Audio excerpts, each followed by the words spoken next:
Oke, Assalamualaikum warahmatullahi wabarakatuh. Untuk kali ini saya akan mempresentasikan hasil dari ulangan akhir semester pada mata pelajaran keamanan jaringan. Ada dua soal di sini. Yang pertama adalah konfigurasi NAT. Yang pertama harus kita lakukan adalah membuat model topologinya. Seperti yang ada pada gambar sudah saya buat. Untuk topologi jaringan ini saya buat dengan gambar IP label terdapat 5 PC, satu server, menggunakan 3 switch, 2 router, dan 2 server. Kemudian tahap kedua adalah pengamatan IP pada PC1 dan PC2. Yaitu kita setting dulu IP-nya untuk keduanya, baik di PC1 maupun PC2-nya. Kemudian untuk tahap selanjutnya adalah konfigurasi di router 1. Untuk file config-nya itu di sini. Lalu setelah itu kita lanjut untuk pengujian dengan ping. Untuk config-nya seperti pada file saya di sini. Ini untuk pengujian ping-nya. Lalu tahap berikutnya adalah analisis melalui browser.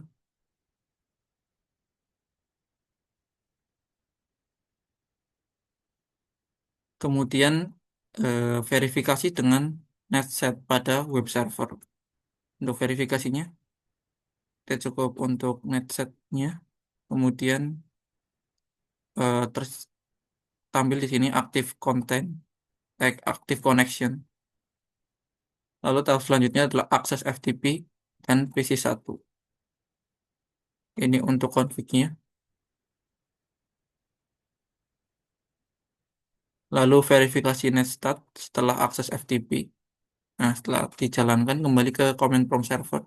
Hasilnya merupakan IPv server diakses oleh host dengan alamat 192.168.31 dan 192.168.51 sini.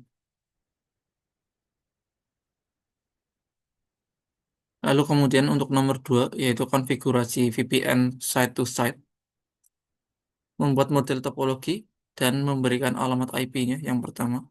Di sini kita ada perangkatnya router 12, kemudian router 3, lalu PC 0 dan PC 1.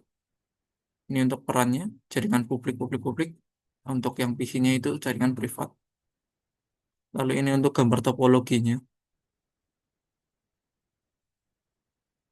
Nah, di topologi ini itu menggambarkan komunikasi antara dua PC di lokasi yang berbeda, yang berhubungan melalui tiga router Cisco 2901 dengan urutan PC 0, lalu ke rute 1, lalu ke rute 2, rute 3, lalu ke PC 1.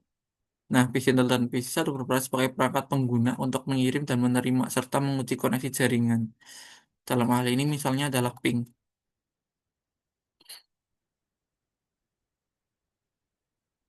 Lanjut ke pengamatan IP pada PC 0 dan PC 1. Pengalamatan IP pada PC 0 dan PC 1. Ini untuk alamatnya untuk PC 0. Kita menggunakan konfigurasi IP-nya itu 192.168.10.10. Subset mask default gateway pada IP root 1 agar dapat berkomunikasi dengan jaringan lain. Kemudian selanjutnya itu untuk PC 1-nya. Tampilannya seperti ini. Nah, di PC 1 itu dikonfigurasi dengan IP 192.168.20.10 dengan cara yang sama. Default gateway berfungsi sebagai fitur keluar dengan komunikasi antar jaringan. Lalu konfigurasi VPN pada router 1. Nah, ini untuk config-nya. Lalu router dikonfigurasi sebagai VPN peer untuk router 3 dan gateway VPN untuk jaringan lokal 192.168.10.024. Router 1 membangun terowongan VPN IPsec langsung dengan router 3 sehingga konfigurasinya harus bersifat tinggal timbal balik. Lalu untuk akses list dikonfigurasi untuk menentukan traffic yang akan dienkripsi, mengizinkan komunikasi antar jaringan 192.168.10 garis miring 24 dan 192.168.30 garis miring 24. Konfigurasi ini merupakan kebalikan dari ACL di router 3 karena posisi jaringannya yang berbeda. Ini untuk gambarannya.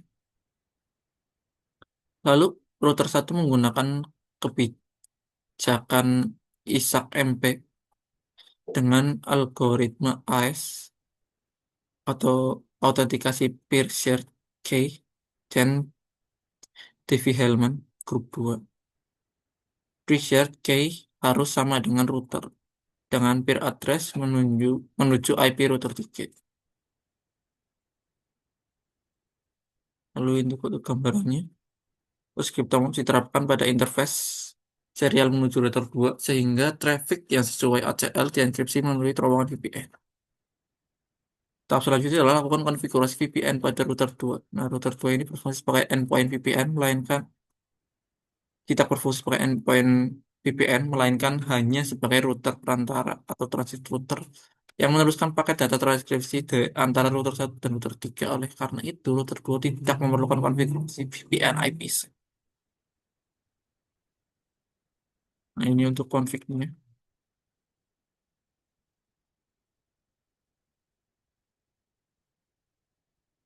Nah, router 2 ini berfungsi hanya sebagai router perantara, seperti yang sudah dijelaskan sebelumnya.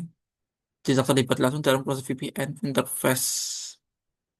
Lalu router menggunakan IP 192.168.20.124 dan terhubung ke jaringan private PCI interface serial 030.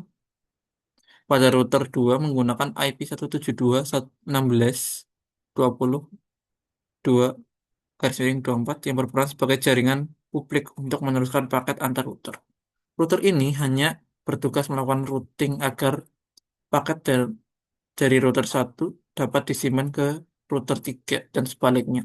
Paket VPN yang melewati router 2 sudah dalam keadaan transkripsi sehingga router 2 tidak dapat membaca isi dari data tersebut. Jadi router 1 mengirimkan ke router 3 melalui router 2, tapi router 2-nya nggak tahu apa yang dikirim dari router 1 ke router 3 karena router 2 hanya sebagai perantara.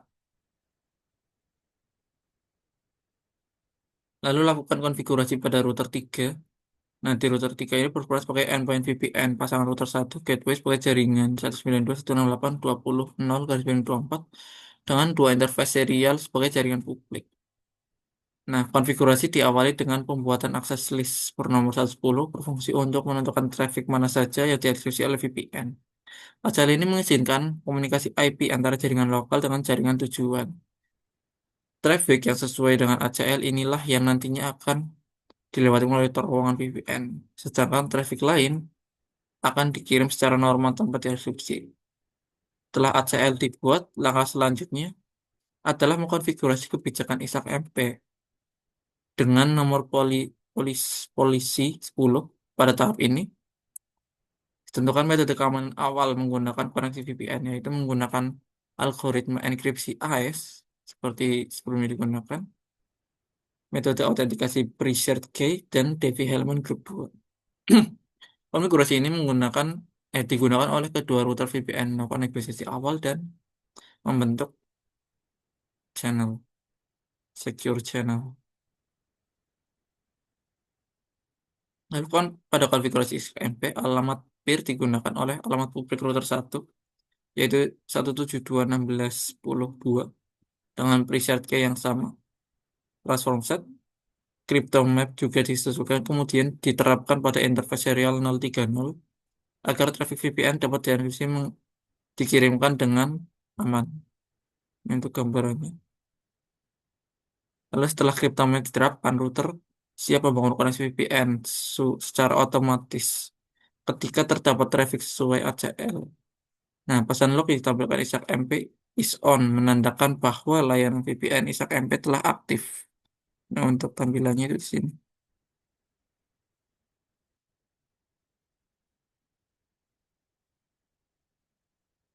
Kemudian tahap selanjutnya adalah lakukan ping untuk mengecek arus jaringan. Nah, untuk pingnya dari PC 0 ke PC 1. Paket dikirim ke router 1 dieksekusi via VPN. Paket transkripsi diteruskan melalui router 2. Router 3 mendeskripsi paket meneruskan ke PC 1. balasan ping melalui proses sebaliknya. Proses ini memastikan konektivitas antar jaringan VPN berjalan dengan aman dan lancar. Oke, sekian dari saya. Kurang lebihnya mohon maaf. Assalamualaikum warahmatullahi wabarakatuh.